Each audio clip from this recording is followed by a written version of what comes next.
দিতে রাজাই চাইছে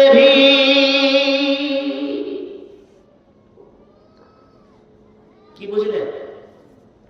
কবি বলছে আলোক ও ছায়া, হাসি অশ্রু বিধাতার দুটি দিক। মানে আল্লাহ দুইটা রাস্তা, আল্লাহর দুইটা দিক। এক, এই দেখেন এই যে বাতি জ্বলছে, বাতি এটা হচ্ছে আলো। আর আমি বসে আছি, আমার পিছনে একটা কালো রঙের জিনিস পড়ে আছে, এটা কি? ছায়া।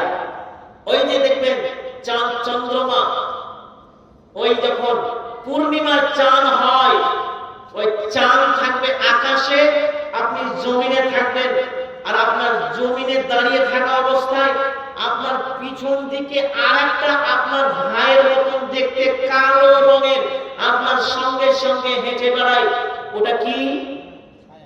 ছায়া। তো দেখেন আল্লাহর দুটো দিক, চাঁদ হচ্ছে আলো, আর নিচে যে পড়ে আছে এটা হচ্ছে ছায়া। দুটা দিক হলো রাত দিন, দুটা দিক। হাসি কান্না দুটা দিক, না বুঝাছে? হাসি কান্না দুটা দিক।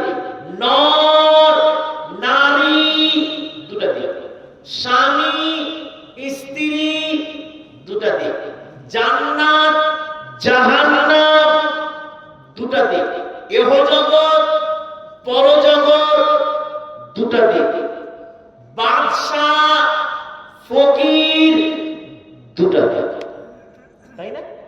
সবকিছু আল্লাহ দুইটা দিক। তার জন্য কবি বলছেন আলোক ও ছায়া, হাসি অশ্রু বিধাতার দুটি দিক, কাঙ্গাল কখনো রাজ্য দিতে রাজাই চাইছে ভিড়।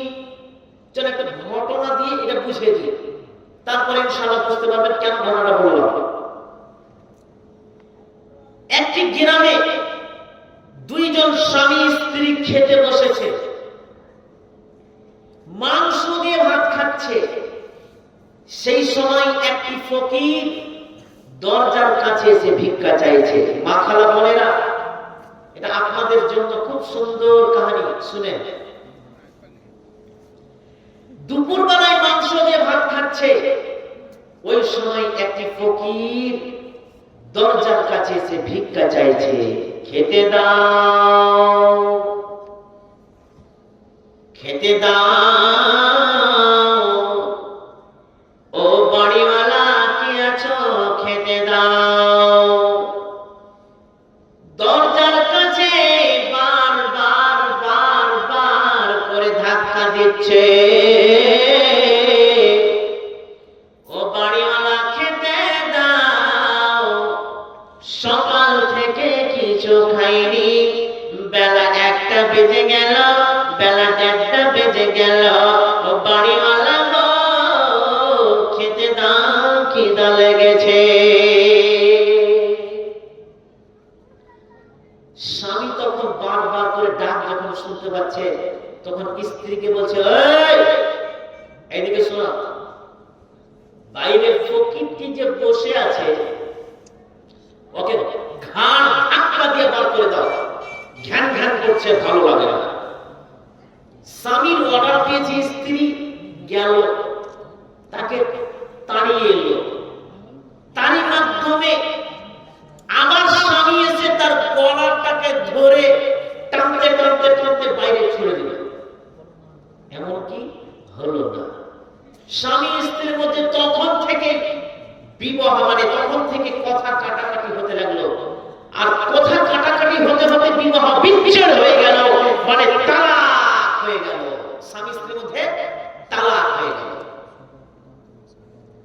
কিছুদিন পরে শুনলাম সে মেয়েটির দ্বিতীয় বিবাহ হয়েছে, দ্বিতীয় স্বামীকে নিয়ে আর একদিন দুপুর বেলায় খেতে বসেছে, মাংস দিয়ে ভাত খাচ্ছে। সেই সময় দুপুর বেলাতে আবার একটি ফকির দরজার কাছে যে ভিক্ষা চাইছে, খেতে দাও